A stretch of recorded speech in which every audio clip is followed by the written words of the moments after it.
Menjelang Hari Raya Idul Adha 1447 Hijriah, warga Kota Palembang mulai memadati pasar tradisional untuk membeli kebutuhan hari raya. Salah satunya terlihat di Pasar Kilometer 5 Palembang yang dipadati pembeli sejak pagi hari.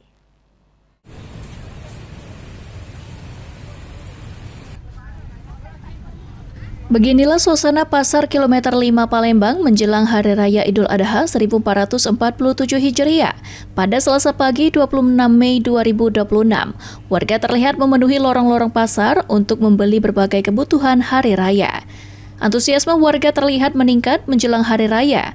Para pembeli mengaku sengaja datang lebih awal agar tidak kehabisan stok dan dapat membeli kebutuhan dengan lebih lengkap, seperti bumbu dan rempah masak, daging ayam, hingga kue lebaran. Ketupat ini, ketupat yang udah mateng. Lebih simpel, nggak repot. Kan kita kan ngantor masih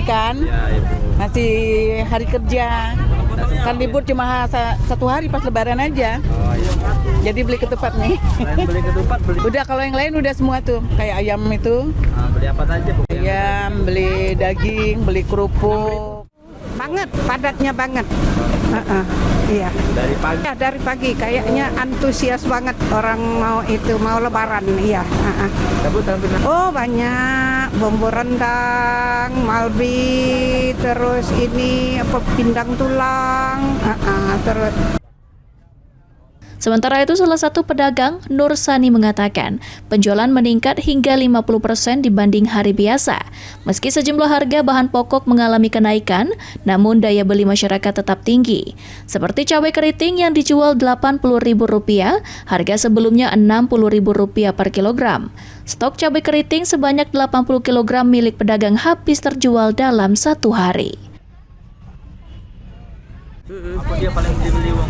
Dibeli orang buncis, ketupat, kentang, timun. Ada yang naik? Iya, ada yang naik cabai merah. Berapa dari berapa? Dari harga 60 sampai hari ini 80. Sebelumnya? 80 kilo. 60 kilo. Itu laris Bu ya? Alhamdulillah, sudah terjual kalau. Iya, dari pagi alhamdulillah rame. Itu berapa ya kilo? 60 kilo. 60, 30? Iya. Meningkatnya aktivitas belanja masyarakat menjelang Idul Adha memberikan berkah bagi para pedagang di Pasar Kilometer 5 Palembang. Meski sejumlah harga kebutuhan pokok mengalami kenaikan, warga tetap antusias membeli kebutuhan untuk menyambut Hari Raya Idul Adha 1447 Hijriah. Muhammad Aidil, PAL TV.